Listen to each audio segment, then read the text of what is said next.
name is Ahmed Abdelaatti. I'm a senior registrar in the Mater Cordy University Hospital in Dublin. Today I'm going to present a lecture about anesthesia for elective abdominal aortic aneurysm repair, and to declare I have no conflict of interest to present that.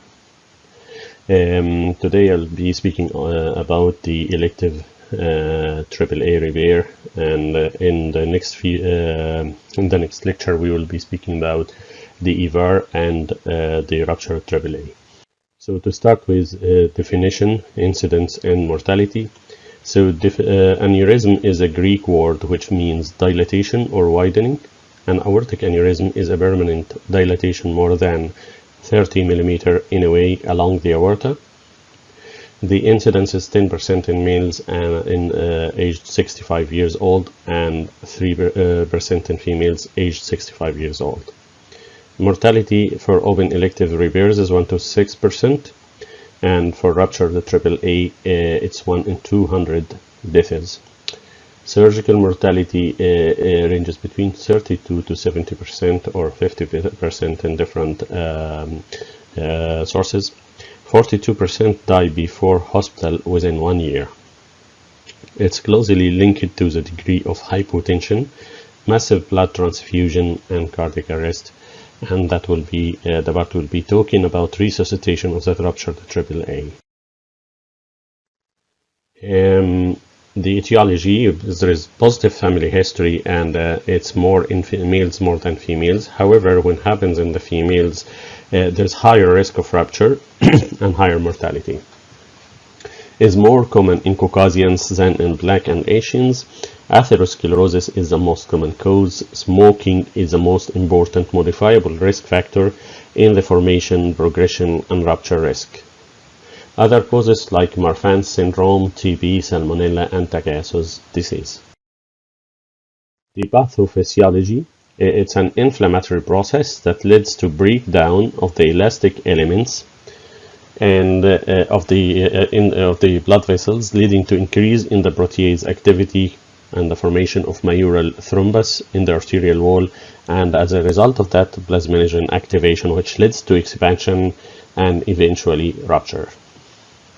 The strongest predictor of ruptures are the annual expansion rate and the maximum diameter. The pathophysiology is very important. So the annual risk of rupture of large AAA is 18% in women and 12% in males. The reduced expansion rates are seen in diabetic patients. The risk of aneurysm rupture increases in a non-linear fashion, as you can see on the right side of the screen here. So when the aneurysm diameter reaches up to 5 cm, then the risk starts to increase in this fashion. Management strategies are divided into two main categories: the non-surgical management and surgical management. The non-surgical management will be focused on the modifiable risk factors and control of coexisting disease, like smoking cessation, as it slows down the aneurysmic growth by 15 to 20%. It improves the wound healing as well in the post-operative period, and it decreases the cardiorespiratory complications that result from this kind of a procedure and aortic cross-clamping, and we'll be talking about this in the pathophysiology. Statins, the aim is to minimize perioperative myocardial ischemia, and it may decrease the aneurysm growth. Low-dose aspirin decreases the major coronary events. Beta blockers and ACE inhibitors for patients with high-risk cardiovascular disease. And the other aim also for presenting these medications is that you will see those patients and those medications to be familiarized with. Then the surveillance programs, they use the abdominal ultrasound, as it has detection specificity and sensitivity of 100% to monitor the aneurysm size and to identify patients with high risk of rupture. It monitors the rate of AAA expansion, aneurysms between 4 to 5.5 cm in diameter as per the small aneurysm trial and the aneurysm detection and management study ADAM US.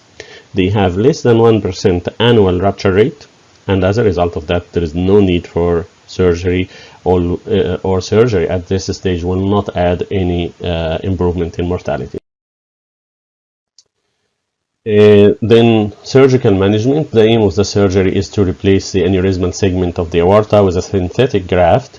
Two main surgical techniques are available: the open repair, which may be the only feasible solution for some patients, and EVAR, or endovascular aortic repair, which is more popular and it's becoming more frequently done nowadays.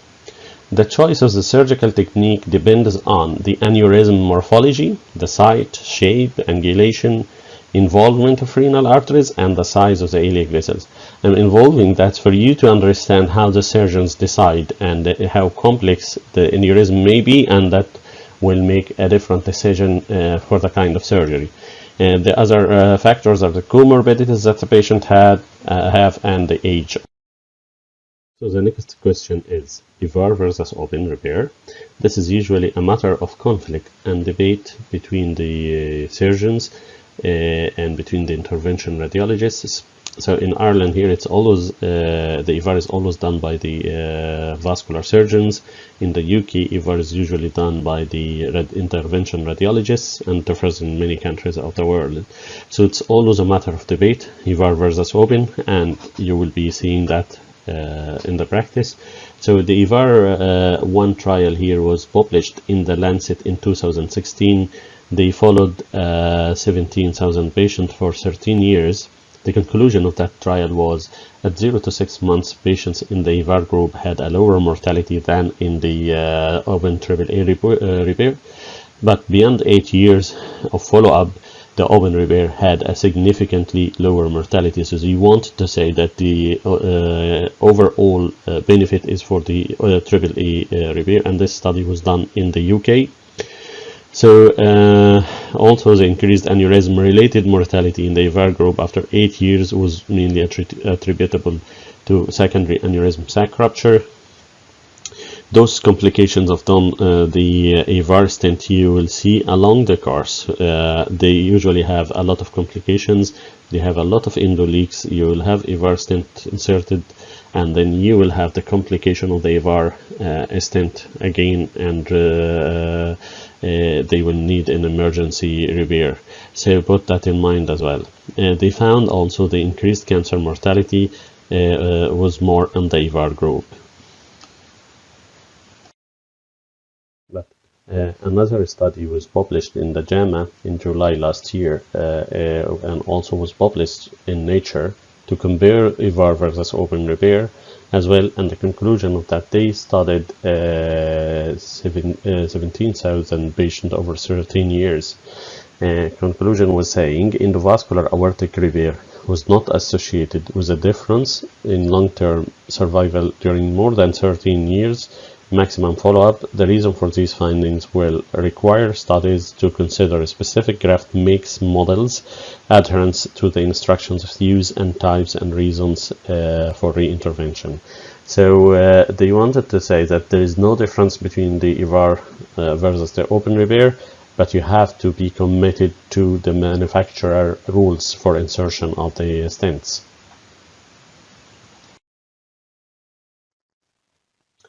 Then the surgical approach may be transperitoneal approach, longitudinal or transverse abdominal incision. Retroperitoneal approach, which is decided by the surgeons based on the number of surgeries or if this patient has complex surgeries in the past. Laparoscopic assisted AAA, which is not common, and after the surgical procedure, what they do, they open the anterior wall of the aorta and they insert the synthetic with end-to-end anastomosis, as you can see on the left side of the picture. There is another, and usually the grafts are in two types, either this tube graft or this trouser graft or bifurcated graft. And this is important for you as well. When they do the bifurcated graft, they usually release one limb by one limb, and this makes the release of the clamp less aggressive as just releasing the whole aorta suddenly.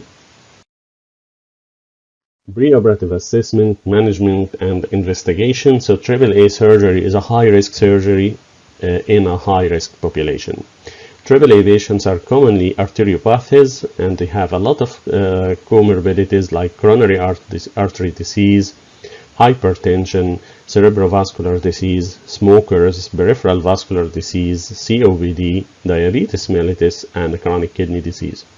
Elective surgery have much lower mortality and morbidity than emergency surgery for AAA repair. So it's 7% for the elective repair versus 36% for the emergency repair, or up to 50%. The aim of the preoperative assessment is to stratify and minimize perioperative mortality and morbidity risk. All patients should commence statins and antiplatelet medications. The arterial blood pressure should be well controlled. Lifestyle advice should be offered, like smoking cessation. Patients should continue taking beta blockers if already taking. Diuretics and ACE inhibitors should be considered on a case-by-case basis. Pre-operative assessment, again, you will find those patients on a lot of medications like clopidogrel, prasugrel, and ticagrelor. Cessation in the perioperative period is usually complex for those medications, and this depends on the indication, and you always should seek for cardiology input. Acute cessation in the presence of a drug-eluting stent is catastrophic, so put that in mind. Recent data suggests that continuation of clopidogrel may not increase the risk of bleeding, so it has to be weighed, the risk against the benefit, and you always keep in contact and get an input from the cardiology. Also, the functional residual capacity of those patients should be more than 4 metabolic equivalents, which equal to anaerobic threshold of less than 11 ml per kilogram per minute if you are doing the cardiopulmonary exercise test to predict the perioperative mortality. Then, risk stratification. There's a lot of scores that you can use for this task. So Goldman and Detsky for major adverse cardiac events, Hartman index ruptured aortic aneurysm, the A and the GIVE, they have 5 items, everyone has 1 point score. So age more than 76 years, 1 point, creatinine more than 190 microgram per liter is 1 point, hemoglobin less than 9 gram per deciliter is 1 point, loss of consciousness is 1 point, ischemic ECG is 1 point. So if you have a score more than 2, this equals to a mortality of 80%. Then you have the Glasgow aneurysm score for both elective and ruptured AAA. A score of more than 84 equals to 65% mortality. They have also 5 items, age of the patient in years, shock is given 17 points, myocardial disease is given 7 points, cerebrovascular disease by all grades starting from a TIA up to a stroke is given 10 points, renal disease if the urea is more than 20 micromole per liter and or creatinine more than 150 micromole per liter are given 14. But put in mind that all these scores are not absolute scores. They have a lot of limitations. It's just a way to help you to supplement a clinical decision.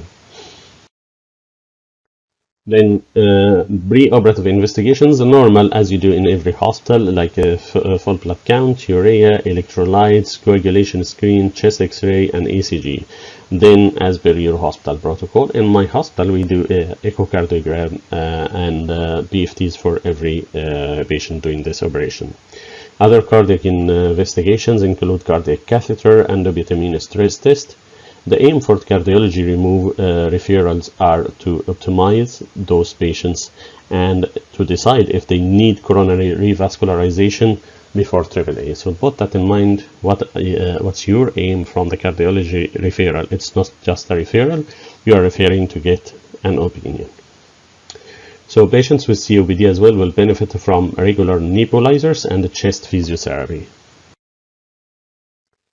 Pathophysiology of Aortic Cross-Clamping. This is really a very important topic. If you understand it, you will understand all the intraoperative management so easily. So that's very important again.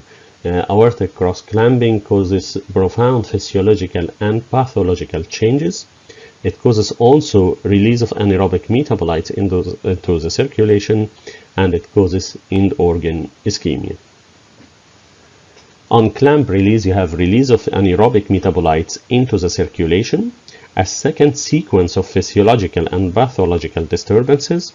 Then this effect will depend on the site of the clamp, the length of cross-clamping, the patient's physiological reserve, and whether it is elective or emergency. Pathophysiology of aortic cross-clamping, cardiac effects. So cardiac effects depend on where the clamp is. So if the clamp is suprarenal clamp, go back to the physiology again. So cardiac output equals heart rate multiplied by stroke volume, and it also equals blood pressure divided by systemic vascular resistance. From that, if the systemic vascular resistance have increased, this will lead to increase in the workload, eventually will increase the blood pressure or causing heart failure. So this depends on the cardiac reserve. So the response will be either hypertension or heart failure. And it's usually minimized when the clamp is more distally. They will also have regional motion abnormality, and this will be in 33% of patients. The infrarenal clamps have minimal to modest changes, and then the supraceliac clamps will result into drastic cardiac changes. So it will increase the MAP by 50%, it will increase the filling pressures by 40%, and decrease the ejection fraction by 40%. It will also cause regional wall motion abnormality in more than 90% of patients, even if they have normal background cardiac history and cardiac functions. And then look at after that to the cardiac compensation. So on cross-clamping, this will increase the preload, which will increase the contractility at the end.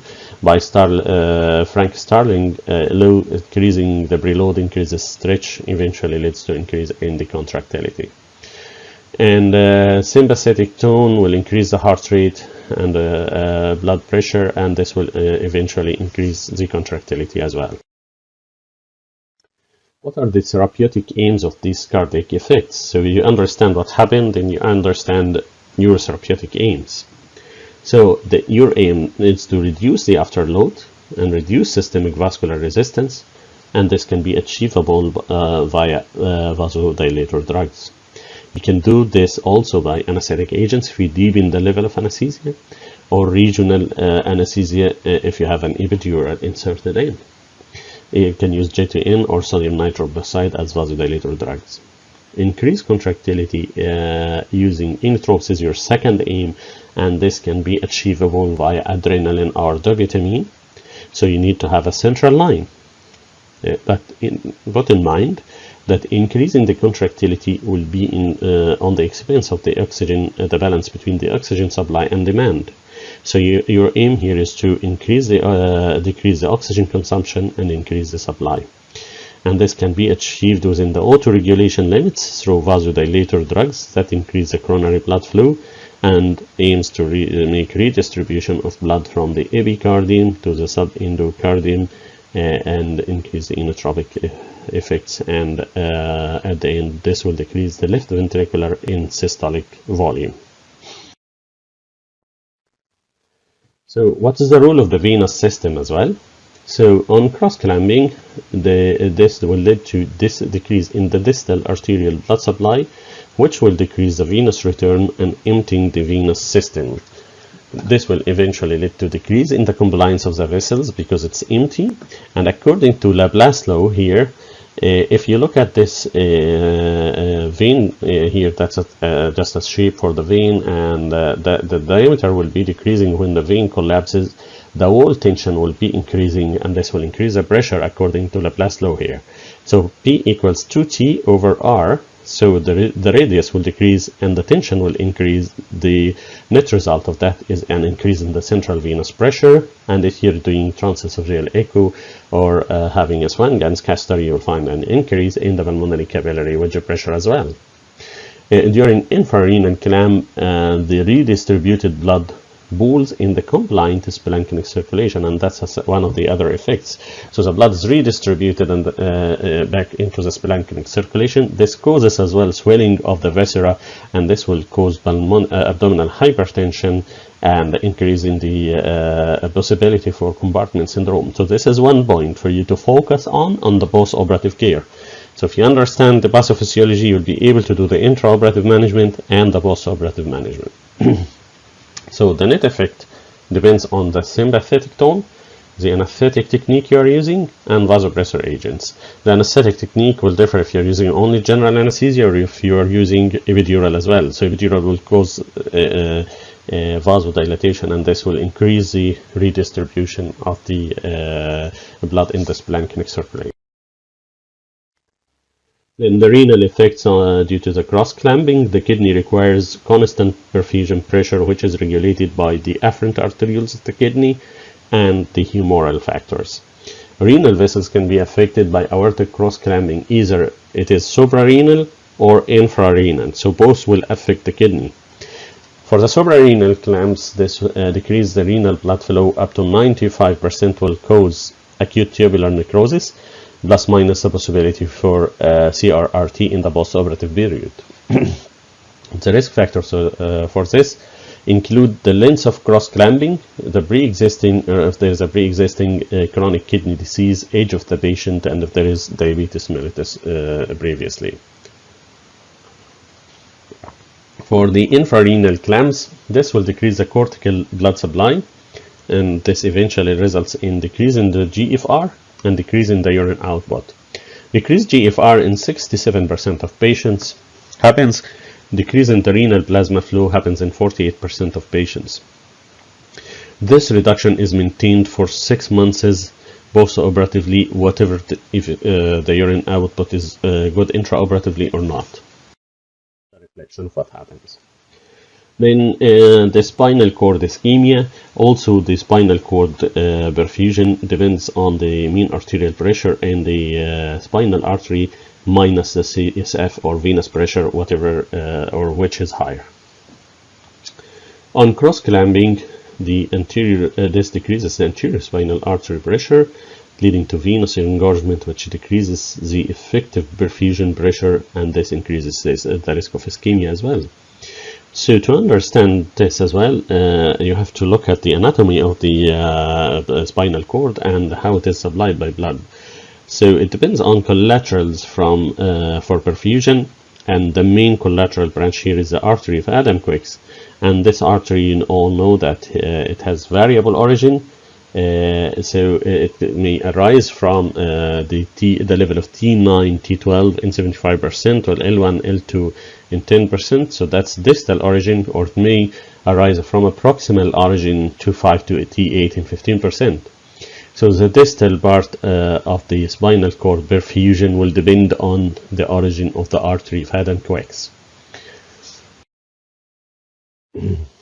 Also, the pathogenesis of neurological impairments and paraplegia is important to understand.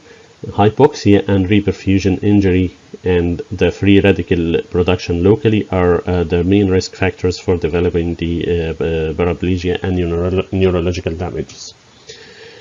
What are the risk factors for neurological damage? The level of cross-clamping, duration of the clamp, age, urgency of the operation, episodes of hypotension. So it's very important to keep the patient normotensive or slightly on the higher side to maintain the adequate perfusion pressure of the vital organs, and to avoid the peaks and the troughs in the blood pressure. So it's always a smooth control of the blood pressure. Put that in mind.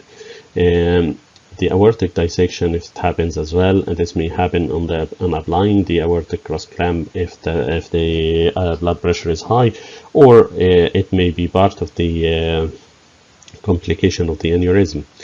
Incidence is 40% of developing those neurological injuries, and the recovery is 50% of those. The infrarenal is usually less in complication than the suprarenal clamp. The techniques used to prevent the neurological damage are surgical techniques, maintaining adequate blood pressure, as I said earlier, CSF drainage in some patients. So if the level of the cross clamp is higher and the aneurysm is complex, so this usually the surgeon will ask for CSF drainage. There is no great evidence for that, but still there is some evidence for it. And I have seen one patient who had weakness post-operatively, and we timed the spinal drainage to the heparin that was given intraoperative, and we did spinal drainage, and the patient improved. The cooling techniques as well, but there is no much evidence for that, and the aim is to keep normothermia. So ischemic preconditioning is another thing. Free radical scavengers, we'll talk about them. There's no evidence for any of them, but we will talk about. Then the lung complications, release of inflammatory mediators following the cross-clamp release leads to increase in the pulmonary vascular resistance, pulmonary hypertension, pulmonary vascular permeability is increased as well, which leads to pulmonary edema and acute lung injury. The increased pulmonary capillary leak is the result of the release of the humoral factors like thromboxane, which stimulates the neutrophils and causes platelet activation. This leads to the release of oxygen-free radicals and the release of elastase, which will eventually lead to increased vascular permeability. Activation of the renin-angiotensin system as well, and the complement will lead to smooth muscle contraction.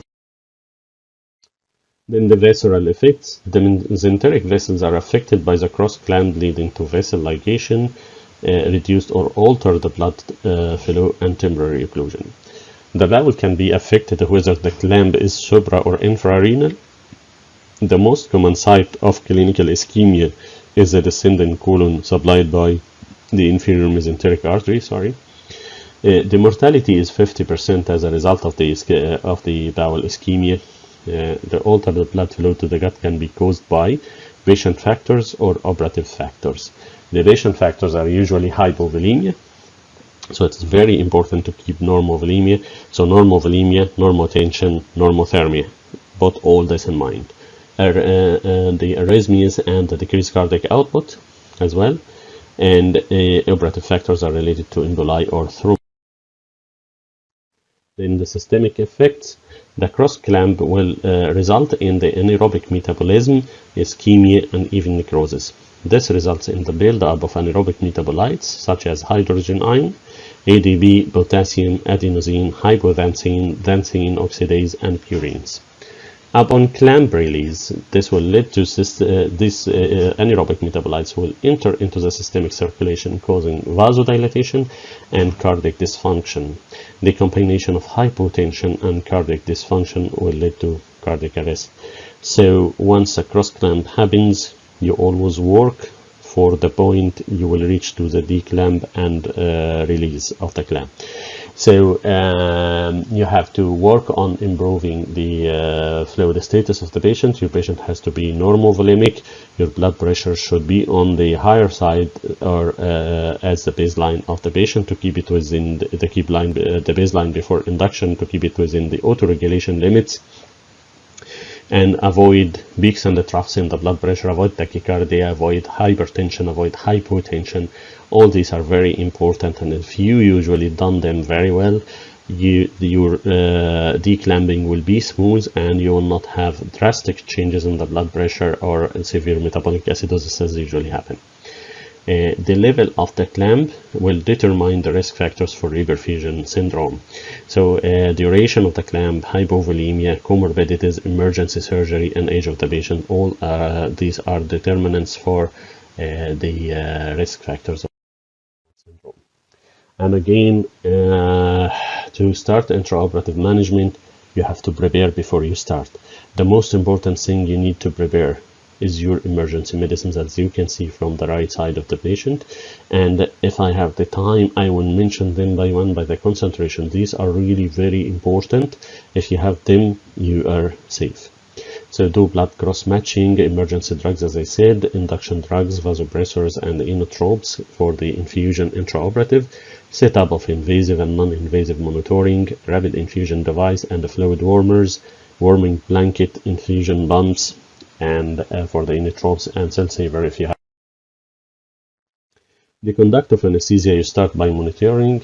You will need here 5-lead ECG for detection of myocardial ischemia. You need invasive arterial blood pressure and usually put it awake because those patients are arteriopathies. Once you put them to sleep, it's hard to put the arterial line in. CVC insertion, central line insertion, usually after induction of general anesthesia. Urinary catheter insertion, temporary probe insertion, plus minus cardiac output monitor, and BIS, the bispectral index or inotropy. If you have it, there's not much evidence to support, but it's a good indicator of the depth of the anesthesia.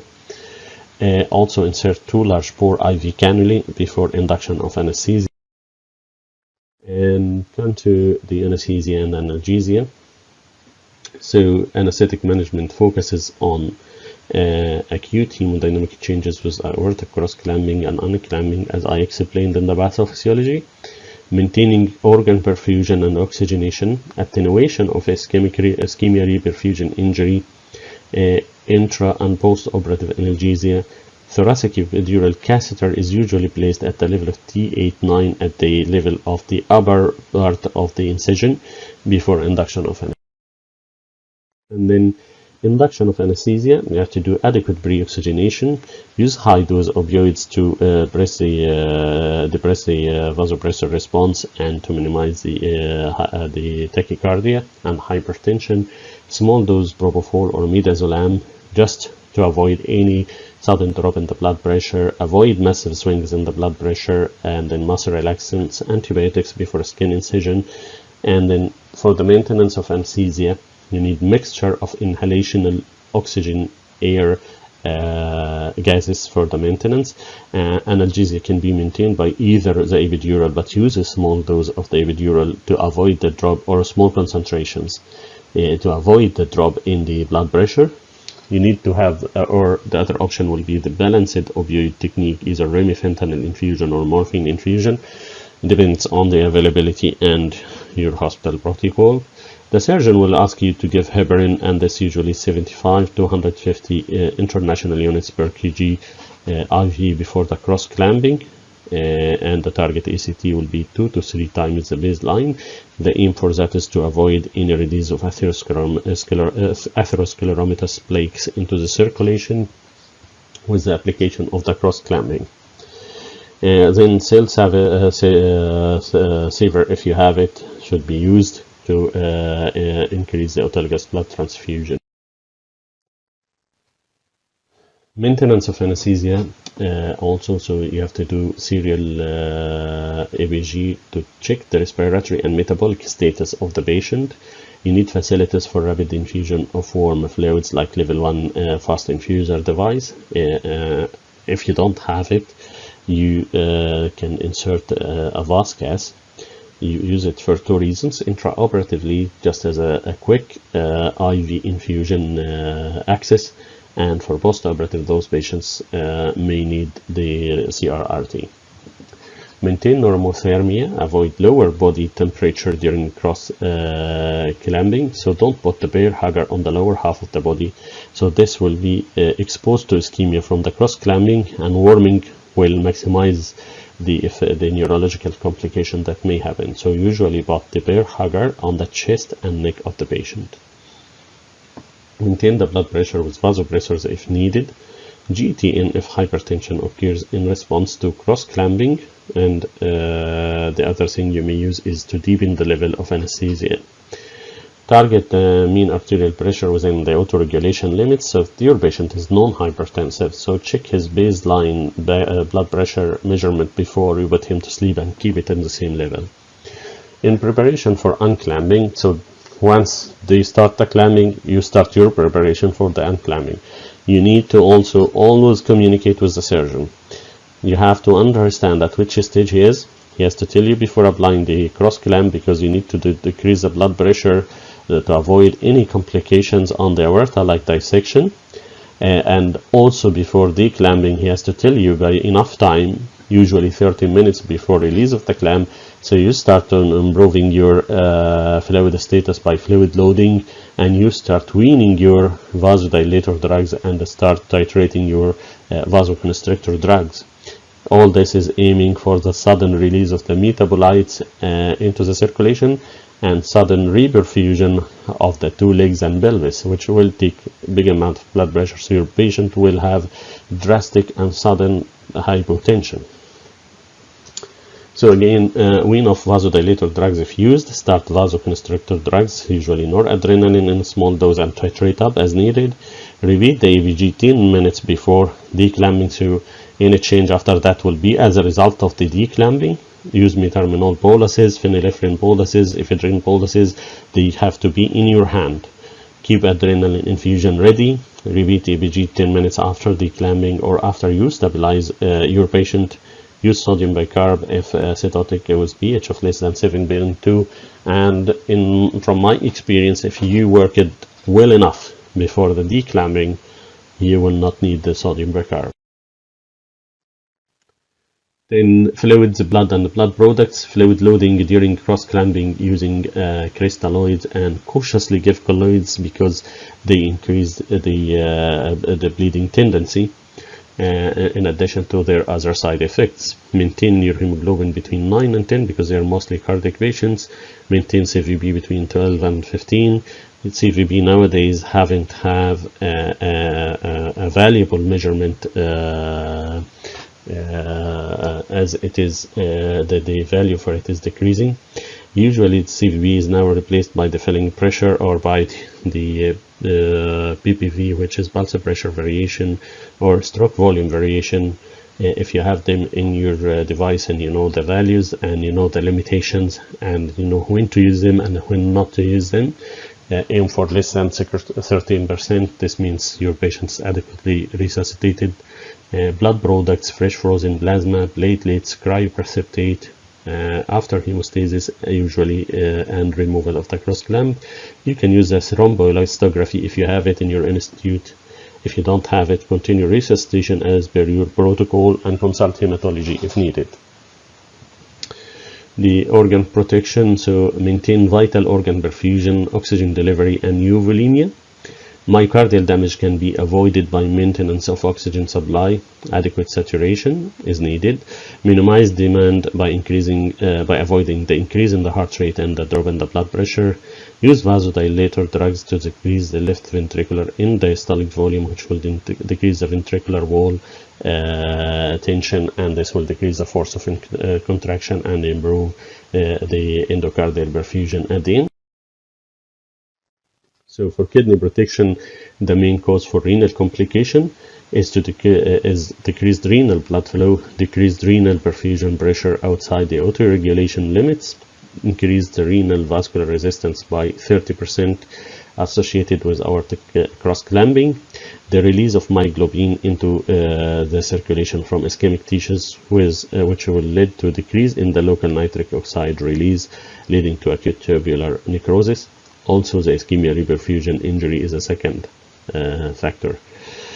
Decreased renal cortical blood flow, prostaglandins imbalance, increased activity of the renin-angiotensin system.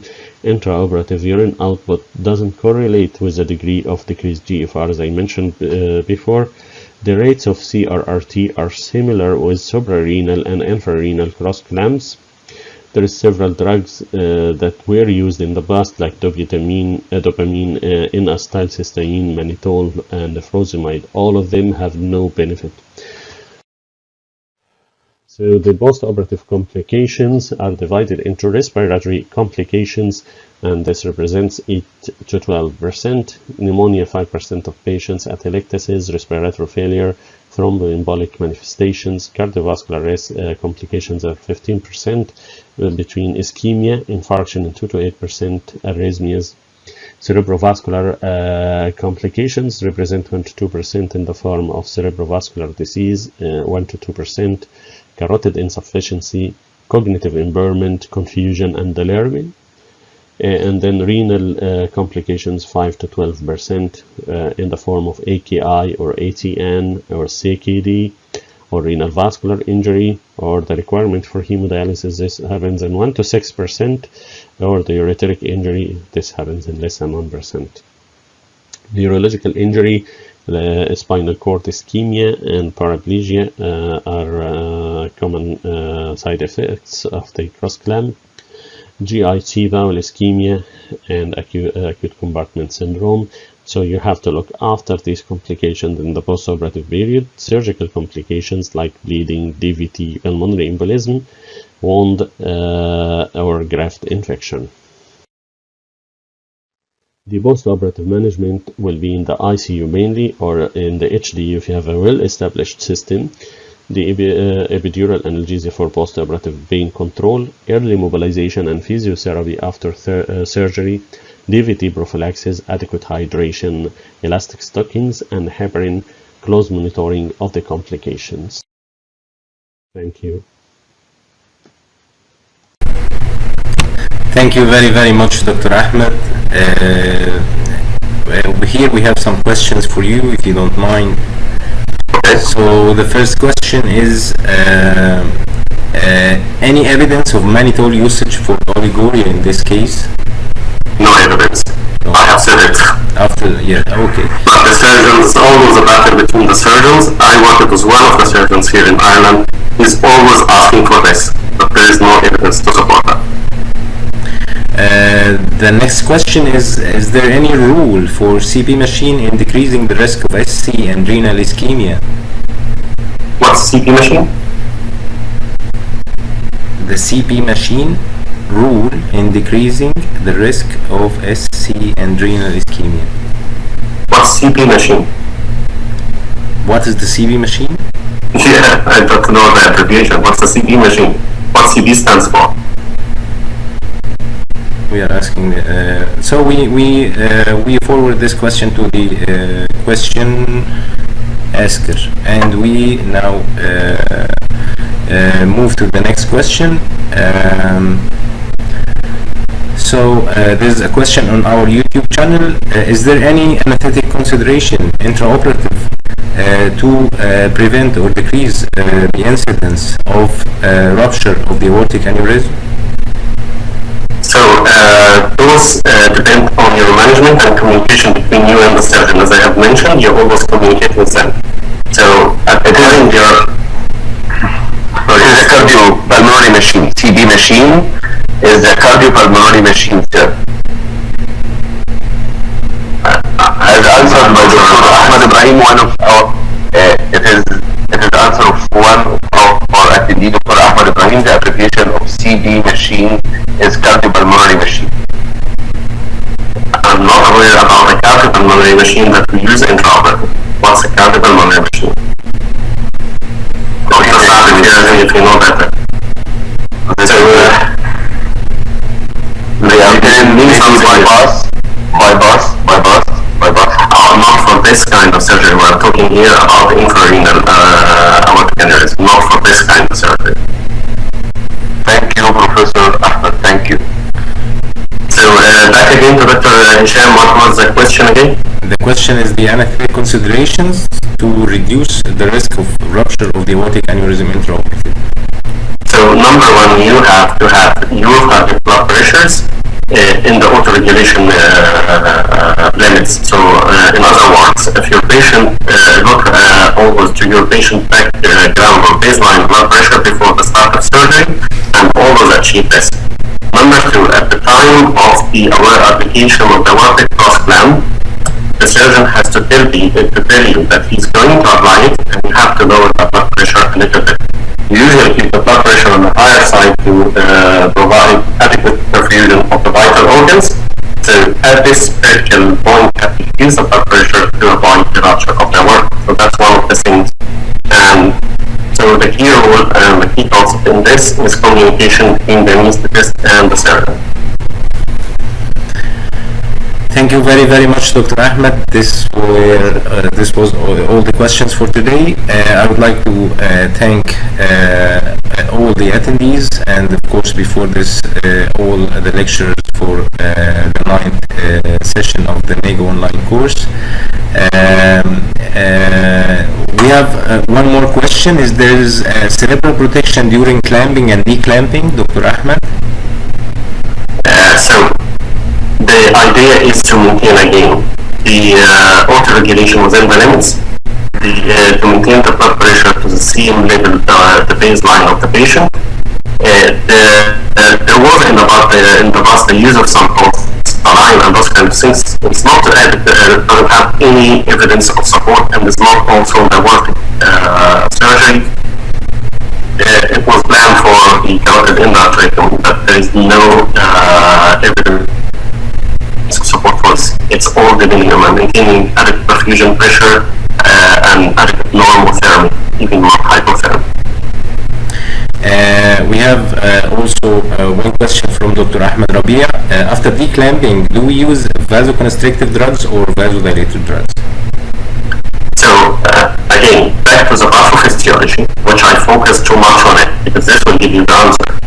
What happens during the clamping is accumulation of anaerobic metabolites, which will, and the sudden reperfusion as well of the lower limbs, and the release of a lot of substance that will cause vasodilatation and increased permeability. So what will happen is vasodilatation on top of your blood pressure, so you are going to use vasoconstrictor to maintain your blood pressure and fluids support. So there's another question about the role of catheter replacement draft through the femoral artery. Catheter? Replacement draft. Draft or graft? Draft. To femoral artery. This is a surgical point, and it depends on the size of the femoral artery. It's usually decided by the surgeon. So they usually decide between open or EVAR, and even when they are doing EVAR, so two groin incisions passing through the femoral arteries, this depends on the size of the femoral artery. So you may bypass that and do an ileal approach. Also after the declamping, if there is ischemia of that's the other part of the question, if there is ischemia in the lower half of the body, they may do femoral crossover. So once they release a clamp and finish the anastomosis and there is no leak or there is no bleeding, they check the lower limbs, they check for ischemia, and that's the point that they will decide if the patient needs any crossover or not. So we have another question here, a lot of questions for you, Dr. Ahmed. No problem. About the anticoagulant regimen. Okay. Intraoperative or post-operative? Perioperatively. So perioperatively, the patient usually are put on low-dose aspirin and statins, unless they don't have a cardiac issue. If they have another cardiac problem, they will be put on more. They will be on aspirin, clopidogrel, or prasugrel, as I mentioned, and those are usually cardiac issues and will be established by the cardiology. Secondly, intraoperative, all what you need is heparin, and this is targeting to increase your ACT by 2 to 3 baseline, 2 to 3 times the baseline. Post-operatively, usually it's low molecular weight heparin, or depending on your hospital protocol. Thank you very much, Dr. Ahmed. We would like to thank you again for the very interesting lecture, and thanking also Dr. Ashraf Tayyar. We thank all the attendees for attending today, and wait us for the next session in the MEGA online course, and of course for the second stage of the course there will be more professors and more lectures, inshallah. Thank you. Thank you very much. Thank you. Thank you. Thank you. Thank you.